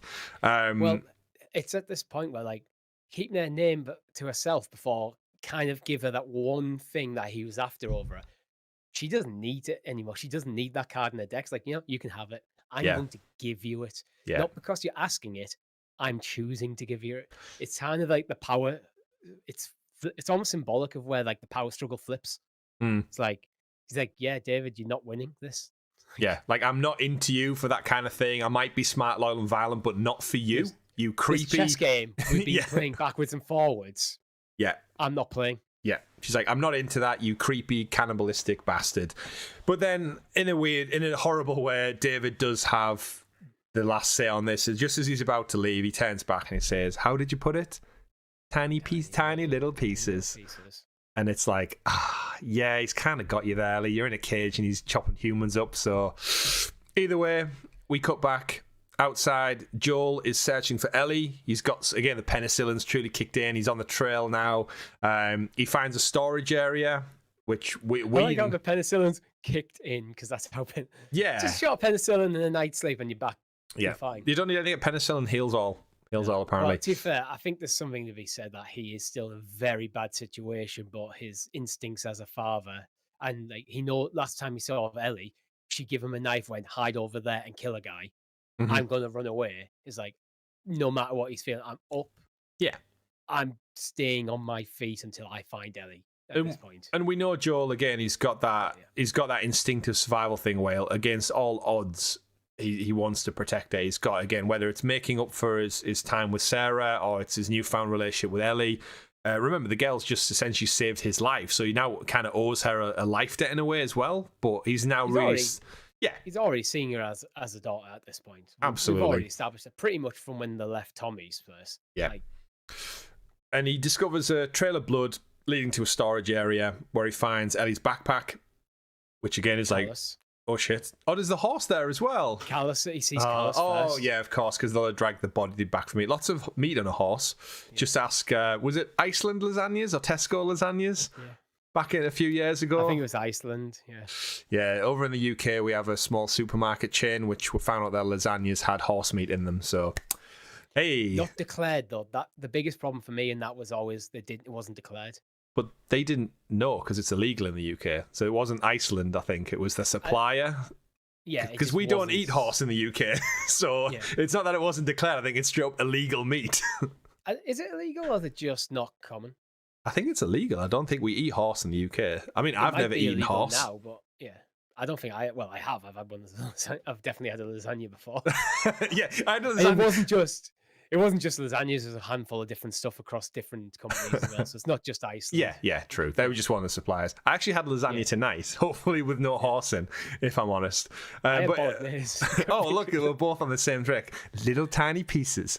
But we're back yet. The horse is in the storage fridge, and then we all know it's coming. Anyone who's played the game knows this part's coming, because it's a harrowing moment when Joel's got his flashlight out. He's looking around, searching. He finds Ellie's backpack. That's a big oh no.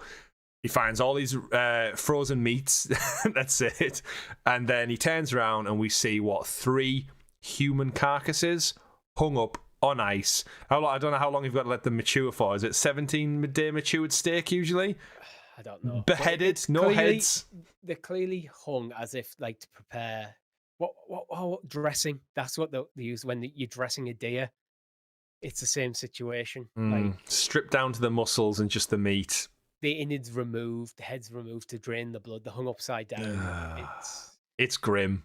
It's very grim. And it's that moment when I saw it, it's like there's 3 bodies there. So they have been doing this for a while. It's not just a case of, the guy died, we ate him while he was fresh. It's like, no, we've got backup bodies in cold storage. If you're looking for good eats, we've got them if we really, really need to. Which is what makes me go back to think like, where are they finding these people? Are they from within their group and they're just voting to pick off the weakest? Or are they actively going out, avoiding the rabbits, avoiding the deer, which Ellie can find quite quickly? Would they have ate Joel if they found Joel? Who knows? Probably. Bit of Joel on the side. Maybe what they do is they go out scout local towns and stuff. They find someone, they bring them back alive, they get questioned and then get executed. And then the people who went out there don't get sent back out to the next job. don't know anything about what happened to the corpses. Maybe. And then they just have them with a side of fries and a bun. The way David controls everyone is kind of that a lot of people just don't ask questions. Yeah. They're not going to ask questions. Yeah. But we cut back to the cell, so we know Joel's on the hunt. He's found shocking evidence that he's really probably ramped up to find Ellie now. But we cut back to the cell. David and James return to essentially chop Ellie up. They drag her out of the cell, kicking and screaming. They throw her really harshly onto that chopping table, the chopping board table. They've got a big meat cleaver knife that you'd see a butcher with. Ellie's screaming, and then just as the moment David's about to chop her arm off, her head, whatever crazy torture, horrendous thing he had planned for her, James going along with it as well. Just want to point that out. Like, they're not just there to kill her. Like, he's there, even though he seemingly hasn't wanted this, he's happy to play along with killing Ellie. He hesitated killing her himself. Mm-hmm. But is that because David told him not to? Yeah, true. Is he more scared of David? Like, yeah, quite possibly. Shows you his hold over the whole group. But before he chops her off, Ellie has, again, that last moment ditch effort to survival instincts kick in, and she just screams, "I'm infected." They stop, and she points out to David, "And now so are you." Camera cuts to David. He's been bitten on the hand, so Ellie clearly got a little nibble in while they were frantically dragging her out of the cell. She says, "Everything happens for a reason, right?" And you get that moment where, like, James Troy Baker's like, "Shit, David, like, is that real?" And he's like, no, it can't be. She would have turned by now. And James, like, looks pretty fucking real to me. And you get this kind of panic moment where you've got James, in some way, probably has seen a lot of relief. If David's just been bitten and James thinks he's going to turn, that's his rule over. So James could potentially see, like, a path to freedom away from David's tyranny in that few seconds where he notices he's been bit, Ellie's been bit. Am I free? Am I out? Like, these two are going to die or turn in the next day or two. I'm done. But he doesn't get time to enjoy that potential savoring moment because Ellie grabs the meat cleaver, hack, straight into Troy Baker's neck. That's what you get for killing Callus. Sit down. He does. He sits down with blood gushing from his neck, and the camera does sit on Troy Baker for just a little bit to give him that kind of goodbye ode. Thank you for your service, and of course playing Joel fantastically in the video games. But David gets his pistol out. Terrible shot, misses Ellie twice. Ellie flees out into the adjoining restaurant of the kitchen, I guess. And shit starts to pop off. David follows her with his meat cleaver, takes it straight out of James's neck, doesn't even pause for thought for his poor friend or his sidekick or his follower, whatever he is. It just shows you Dave just doesn't give a shit. He's a sociopath. He's got eyes for Ellie, and that's who he's tracking down. Ellie starts a fire. Again, terrible throw. Just starts a fire. It's one of them. For moments, like, was she throwing it at him, or was she just throwing it, thinking, like, I'm going to set a fire that might help here? I don't think her intention was to start a fire. It's just probably just panic shot. Yeah, desperation, like, nah, get away from me. There it is, you crazy man. Yeah, she didn't have any Molotovs. But yeah, the place starts, the restaurant catches ablaze very, very quickly. This restaurant, Richie, I know we're in the dead of winter, and I know it's made of wood. I know it's like a log cabin up in Colorado. But my word, this whole building must have been doused in petroleum or something, right? Because just the tiniest little bit, and you talk half the restaurant's on fire within about 30 seconds. Fires can spread really quickly, especially if the wood's dry. It's probably been there for a long time. Mm-hmm. It lands on a curtain as well, so fabric catches. Yeah, very true. Spreads up the fabric. What I did like in this moment is it almost gives David a pause for thought when you can almost see he kind of looks at the fire spreading, looks back to where Ellie's hiding, looks back at the fire, and he has almost like a few takes of thinking, do I deal with the fire right now, or am I still focused on Ellie? And of course his final decision is, I'm after Ellie before this place burns down. Like, he doesn't give a shit when it boils down to it. Mistake, because he could have just left, and he has the keys and just locked the door and just let Ellie burn to death. But no. It turns into a horror movie very quickly where he starts to stalk Ellie around between the flames and the fire, and he starts calling out like random statements of you don't know what I could have given you. Neither one of us is dying today. I've decided you do need a father, so I'm going to keep you and I'm going to teach you. And it's like every line he says just makes him more of a creep every single time. which is what you want, I guess, from a show. This is the kind of the big finale, the big showdown, and this is where it's high. This is he's just true colours. True colours come pouring out, just like the fire consuming the restaurant. Ellie finds a knife in the kitchen, and she finds an opportunity, just like in the video game. This is kind of like a boss fight moment where you creep around, don't step on the plates make noise, and you have to stab them in. You stab them like 3 times, right, and then it goes to a cutscene. Ellie takes her opportunity. She stabs him in the side. Doesn't seem to injure him too much. He flings it to the floor, kicks her while she's down, and then it starts to get like really creepy, isn't it, Richie? He climbs on top of her, pins her down. Bella Ramsey absolutely screaming for her life, like absolutely in like fear, terror, horror, all of the things combined. And again, what can we do as showrunners and directors to make David even creepier in these final moments? Yes, the fighting is the part I like the most. There is no fear in love. And it's just like, you creepy rapist, paedophile, cannibalistic, like tick off everything on the list of what makes someone a bad person. And it's just David embodied.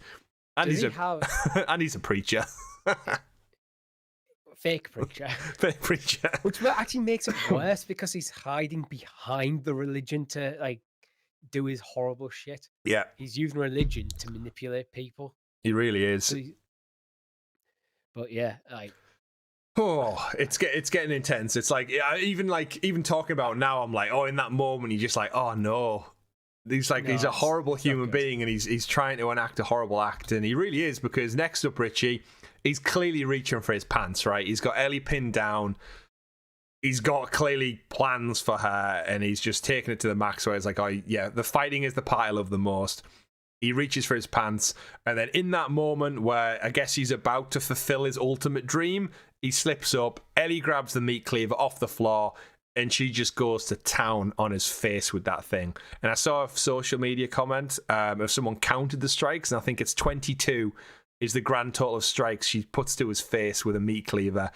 You see this shot where Ellie's almost like getting spattered with blood as fire is enveloped around her. It's almost like the true outburst of violence, but it's all for the right reasons. It's to kill this creepy, sadistic bastard who's about to essentially rape her. And she goes to town on him. And that's the end of David. Yep, it's 22. Was it 20? Have you just counted them all? Yeah, I was counting them. I thought you froze for a moment. No, I was counting them. And the thing is, she only really, you can see as she goes, fantastic acting by Bella Ramsey again, that she's getting more and more exhausted with each strike. Yeah. So it's almost like if she had the stamina to keep, bear in mind, she's been shot off a horse. That's got to hurt. Mm-hmm. She's been locked in a cage. Hungry. She's been almost butchered. She's probably starving. Yeah, she's having a bad day, to say the least. And then, yeah, she'd be absolutely exhausted. So it's probably she probably would have kept going if she had the stamina to do so. Absolutely, and we don't really see it end, because this is where it differs a little bit from the video game. In the video game, this is where Joel comes in and he stops her from mashing the face. Like, he grabs her from behind, and she's about to turn around and stab him as well before she realizes who he is, and he's like, no, it's me. And they have this really touching moment, but it differs a bit in the show where we actually cut away from Ellie smashing his face in, and we see her leave the restaurant. So she obviously got the keys off David's remains. You see the smoke all come billowing out, and she leaves, very contrast from all the fire and the red into the white cleanness of the snow, blood all down her face. She's kind of lost. You kind of caught disillusioned. She doesn't know where she really is. She's obviously just been traumatized to the high heavens. Joel catches her. She turns around ready to get him again. He holds her face, and we get such a beautiful line, Richie, such a touching moment where he hugs her and he says, "It's okay, baby girl, I got you." And that for me was like, that got me surprisingly emotional. I was like, oh wow, it's that confirmation of all the things we've been watching all these weeks. Him calling her baby girl is what he used to obviously call his daughter, Sarah. And he's totally just like, yeah, I've got you. I'm here for you. I'm your dad. The shot lingers on his watch, the watch that Sarah got fixed for him as well. It's like, that's such a big moment for Joel, where he's already kind of accepted Ellie as a surrogate daughter. It's like, no, you are my daughter. I kind of liked actually that Joel didn't save her from stabbing David. Because especially with the way it's cut, because it constantly cuts back to Joel, like kind of stalking through the town to Ellie and David. So it's kind of like setting you up to go, oh, like Joel's going to burst in at the last minute and save Ellie, and then it doesn't happen.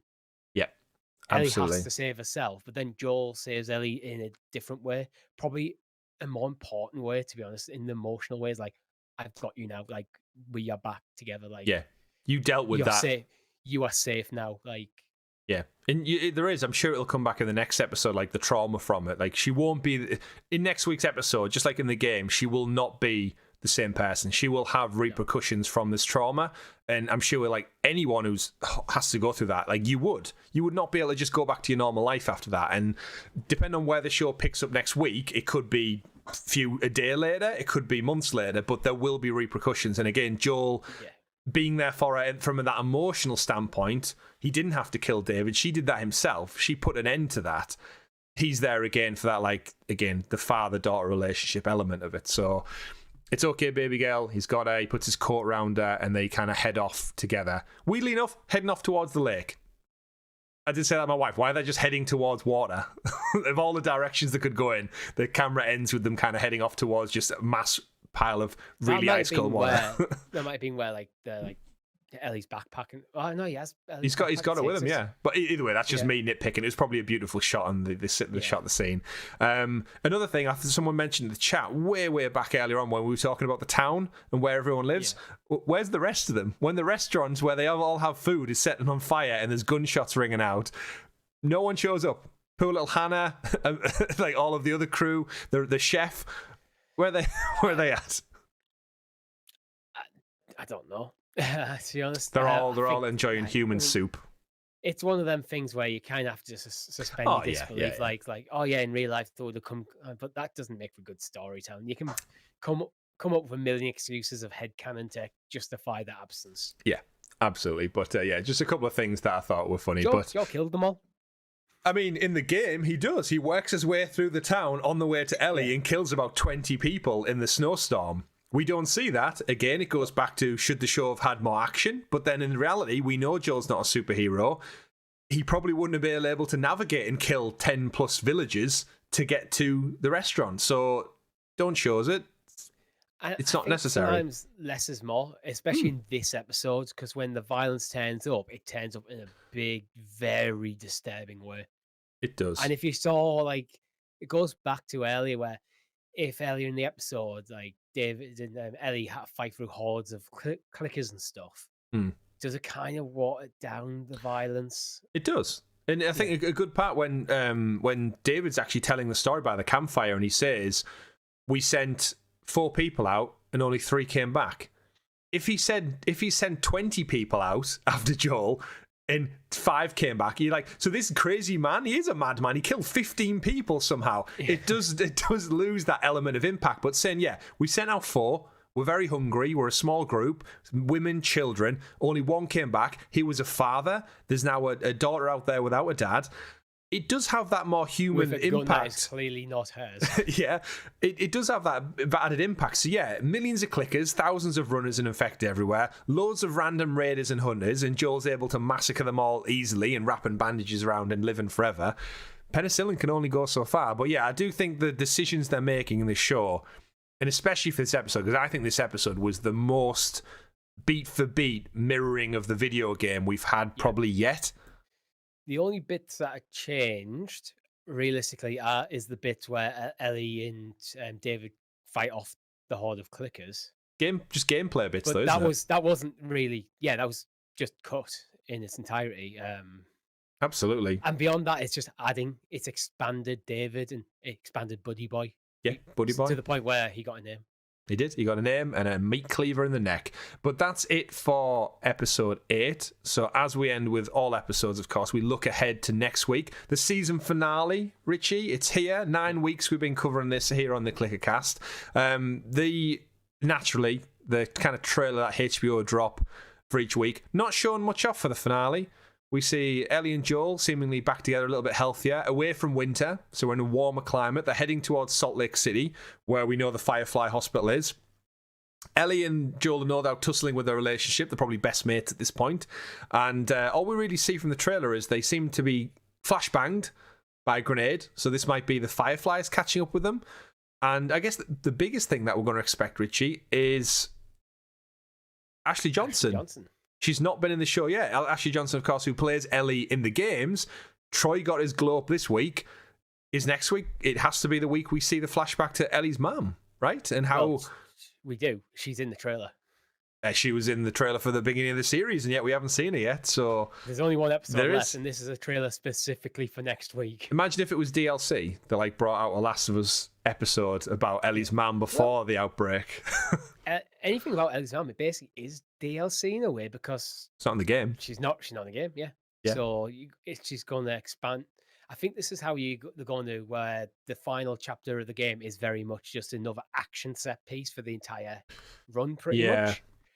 I think this is where they're going to add, okay, we need some more story elements in.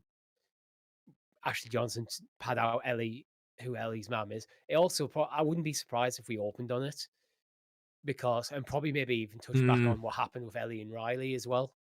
Yeah. Like these kind of threads that have just been dangling about Ellie's infection and her immunity, what could have caused her immunity.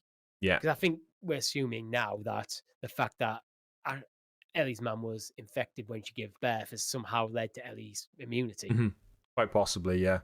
I wouldn't be surprised if we saw a few flashbacks. I think we could see another flashback for Riley, what happened there. We're going to obviously see Ellie's mum.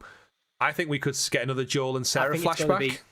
I think it's going to be cut backwards and forwards between like Joel and Ellie. I mean, we're basically looking at the look ahead to next week's section here. I think it's going to be like cutting forward between like Joel after probably the initial like meeting up with the Fireflies when we get to the hospital section, when it's just Joel invading the hospital. I think you're going to get cuts between that and flashbacks. Yeah. And so you don't see Joel just taking out hundreds of people.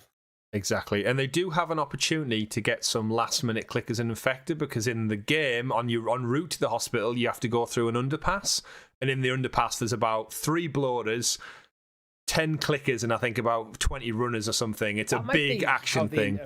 That could have been one of the ways they could reintroduce the Fireflies. Joel and Ellie come across, like, get surrounded by clickers and bloaters, and the Fireflies just take them out. Yeah, we could see we could see how effective the Fireflies are at defending essentially the hospital where they're trying to source a cure. And we'll get this big shout. Of course, we're going to see Marlene again. We've not seen Marlene since episode 1. So we're going to get a lot more detail filled in next week on episode 9. One question I have for you. Do you think we'll see Abby? No. I don't. Do you think she'll be referenced? No. Because... maybe, actually. Now I'm thinking of it. Because I'm thinking there's a scene that could happen right at the end of the next episode where there's a perfect place for Abby to be potentially introduced. Probably not the actor who's going to ultimately play her, but a younger character brought in as an extra. I think we might... I wouldn't be surprised if you see an extra who is Abby. I couldn't imagine. Named, no. Like how we saw Dina in a similar kind of setting up these other characters. Yeah. Without going into spoilers for the second game, I think we might get a reference to someone having a daughter. Yeah.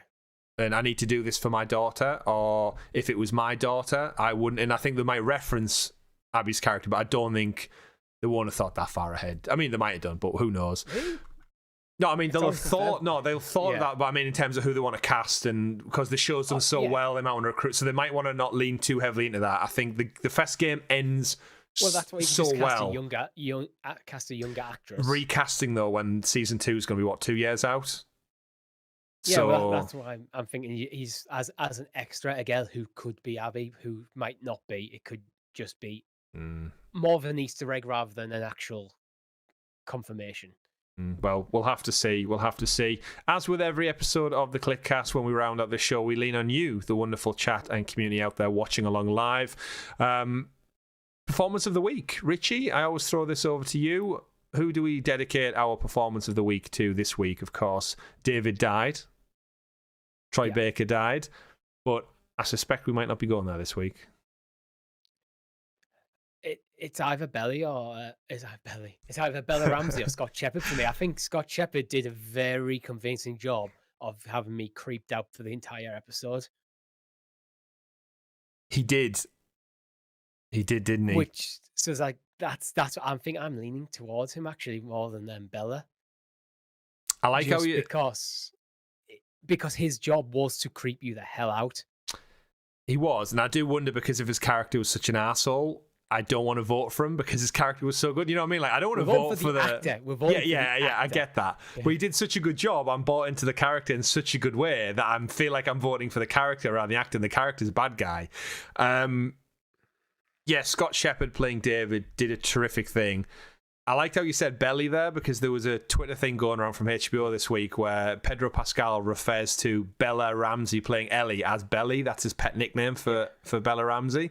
So Belly definitely in the mix for me. I just think Bella Ramsey, she's had little bits that have shined through, but I think this episode was really her episode this week to elevate like the trauma and emotion and the shock and the horror and the fear. It was like, it was so well acted. Like I believed her the entire way. It's such a kind of like opposite scale of emotion that she displayed compared to last week. Mm. Where last week she was showing that very innocent, infatuated young girl. This is like one from just like absolute panicking survival mode to straight up ultra violence, that trying to master like the mental chess game. Like I'm happy to go with Bella. Chat, what do we think? We'll give it out to the chat to kind of make the decide. If we're stuck between David and Bella Ramsey. The third time she's got it. Well, she got last week as well. She definitely got last week. Not that influences our vote. I'll go through them quickly. Nico Parker got the first week. Sarah, Anatolov, second week. Tess, because they both died, yeah. Bill and Frank, because they both died. Bill and Frank. Bella Ramsey, I got episode 4. Okay. So, yeah, this is the third time winning this. Well, it's almost like she's a main character. Sam Henry took 5. Oh yeah, Sam Henry was good. God, we've had a lot of good performances, haven't we? Pedro Pascal got his moment in 6. Okay, well, we'll lean on the chat this time. Bella got 7. I should have put a poll rather than just a question. Hungry Moogle says, yeah, I'd have to go with Bella. David is a very close second. Don says David gets my vote. Jin says David for sure. Sidnar says David was good, but Bella Ramsey. So it's 2-2 in the chat. We're pretty much split. Yeah, I should have put a poll. Not that would have won, but who's going to have whoever's next? Whoever posts next, the next person I see post wins it. You get the deciding vote. Well, we go on Bella Ramsey for an amazing performance, a harrowing performance. Bella. Nick gets in with Bella. There you are. So Bella Ramsey, third best performance. Again, it's like she's a main character, Richie. No surprise then. Again, shout out to David though, because I think Scott Shepherd did a lot. I've seen loads of people crediting Bella Ramsey for like all the Emmys and stuff she's going to be nominated for this week. But then I think back and I think all of them. She's going to get all of them. But then I think back, Richie, and I was like, but Bill and Frank and Sam and Henry, they were all so freaking good. They might get like supporting cast. Oh. Like again, if The Last of Us doesn't sweep all the awards at this year's like whatever the TV awards thing is, the Emmys, the Oscars, the BAFTAs, I don't know what it is anyway. I don't watch any of them. I watch our shows for performance of the week. Rounding it out as well, we always go with moment of the week. So Richie, over to you for the breakdown of the episode. Chat, do let us know what was your moment of the week from this week's episode that you went, oh shit, that is top tier. Doesn't have to be good, can be creepy ass stuff as well. What do we think? Moment of the week. I think it might just be like the heart of this episode was that kind of back and forth between Bella Ramsey and Scott Shepherd. So I think that came to like its biggest front before like we got into the creepy horror section in the cage. Creepy horror section in the cage. Chat, if you've got anything else, throw it out to us. The section before it, when Bella's in the cage, when Ellie's in the cage. You know what the moment for me was? What? The one that got me right at the end. It's okay, baby girl. I got you. Oh, actually, yeah. Like that just like all of that build up that we just said. That's actually more important for the story as a whole, to be honest, in the relationship between. Yeah, you're right there. That just that line, just the way he delivers that. It's okay, baby girl. I got you, and he hugs her. Is like that is top tier. Like that payoff wouldn't have happened if we didn't have all that amazing groundwork throughout the rest of the season. Yeah, if I'm looking at just this episode in isolation and not paying attention to the greater series, then I think it's Ellie in the cage. Yeah. But I don't think that's the right way to look at this show, because this show is a continuous story from episode to episode and built up the kind of narrative thread is all about Joel and Ellie's relationship. So that ending is, yeah, you're right. Sweet. Jin in the chat says, I like they're breaking his fingers for some reason. We should have like an injury of the week because there's been quite a lot of injuries throughout this show as well. Maybe for season 2, we'll bring an injury of the week as well. Just for you, Jin. Just for you. And then finally, Richie, the best game adaptation of the week. So chat, do let us know what was the best conversion from video game classic masterpiece over to real world television. What did it for you? What did you look at and go, that's just like the game? I think it's probably the diner battle at the end. Like, I know in the game it's a bit more padded out because the gameplay stuff and you're dodging plates and stuff. But there was some moments that took me straight back to where I was when I was playing it. Like, it's iconic. The way, yeah, it's so iconic and they've done it so well. Like the fire's going on, David deciding to not leave and to confront Ellie. Ellie hiding behind the kitchen counters and trying to get the drop on David. Yeah. Making mistakes as well because she screams. One of the reasons why I don't think she gets a clean kill is because she screams as she charges. Yeah. Stuff like that. So yeah, I think for me it's the diner battle. Yeah, I'd agree with that. Yeah, Todd's Steakhouse. Yeah, everything about it was like, yeah, I'm just in the video game. There was other parts that we saw throughout the episode, but I think even like the little shack that they had their little fireplace in, I felt like if that was a set piece with clickers and stuff, I could visualize like the little corridor where they put the cabinet over the door to block it, and then the bloater drops through from the ceiling. But we didn't have that piece of the game. It's very much that scenario is the most iconic. Yeah, absolutely. And I think they nailed it. Yeah, absolutely. I'd agree with that. Yeah. So best game adaptation of the week was the diner scene, the diner battle. Said down in the chat says, yeah, Bella gets the award for making sure someone is dead award. Yeah, I'd agree with that one as well. Absolutely. Confirm your kills. Yeah, confirm your kills. 21 times. Yeah, let's just face it. If anyone was coming, if any of those cannibals were left kicking around, they don't even need to prepare David's body because he's already mincemeat ready to go straight into a burger. he's already chopped up into tiny little pieces. He's mincemeat. He's soup.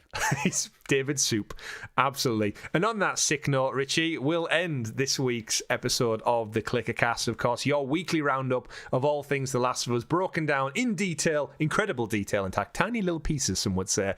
Plot for your listening, viewing, and pleasure right here on Helix Plays Games. So, final things, don't forget to run along to the comments, stalk at us on social media at Helix Plays Games, clicker that notification bell so you're kept in the loop, blow to yourself and all of our other wonderful content, like our first looks up on the channel of Wolong Fallen Dynasty, whatever we're streaming this week, Richie. I think you and Rob are starting something out for possibly Thursday, Friday. We're still finding out the details for that one. It's most likely, I think, leaning towards Friday this week. Friday it is. Availability. Friday it is. And of course, check out our weekly podcast, Talking the PS, where we bring you all of the Last of Us and PlayStation news every Tuesday here on the channel. X-Pass, every Monday we round up all the Xbox news for your listening and viewing pleasure on YouTube. And of course, all of our shows are available on podcast servers in the digital clouds if you want to tune in wireless on the go. How else are you going to chase deer down and hunt it if you've got your hands busy watching YouTube?